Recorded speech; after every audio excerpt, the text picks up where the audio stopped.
শ্রাবন্তী চট্টোপাধ্যায় বরাবরই প্রাণ খোলা স্বভাবের, রঙিনও বটে।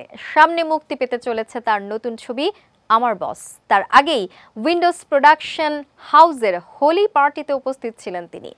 সহ অভিনেত্রীদের রং খেলায় মেতে উঠলেও নিজের একমাত্র ছেলে ঝিনুকের সঙ্গে নাকি কখনো হোলিতে মেতে ওঠেনি অভিনেত্রী। সম্প্রতি এর কারণও ব্যাখ্যা করেছেন তিনি। শ্রাবন্তী জানিয়েছেন, ছোট থেকে রং খেলতে দারুণ ভালোবাসেন। তার কথায়, ভয়ঙ্কর রং খেলতাম আমি ছোটবেলায়। সোনালী রূপালী যে রংগুলো পাওয়া যায় না সেগুলো দিয়ে নিজে সেই রং মাখতাম, অন্যদেরও মাখাতাম। আমাকে বেশি করে রং মাখাও, সবাইকে ধরে ধরে বলতাম। পর্দার হবু দেবী চৌধুরানী আরও বলেন, তার দিদিরা যেখানে রং থেকে দূরে পালাতেন সেখানে তিনি সবাইকে জোর করতেন রং মাখানোর জন্য। বর্তমানে কাজের চাপে সেভাবে আর রং খেলা হয় না শ্রাবন্তীর, যে কারণে ছোটবেলার ওই হুল্লোড় করে রং খেলা মিস করেন তিনি।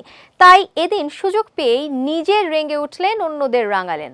তবে শ্রাবন্তী নিজে রং খেলতে ভালোবাসলেও তার ছেলে ঝিনুক কিন্তু রং খেলতে মোটেই ভালোবাসেন না। সেজন্য মা ছেলের কখনো সেভাবে রং খেলা হয়নি।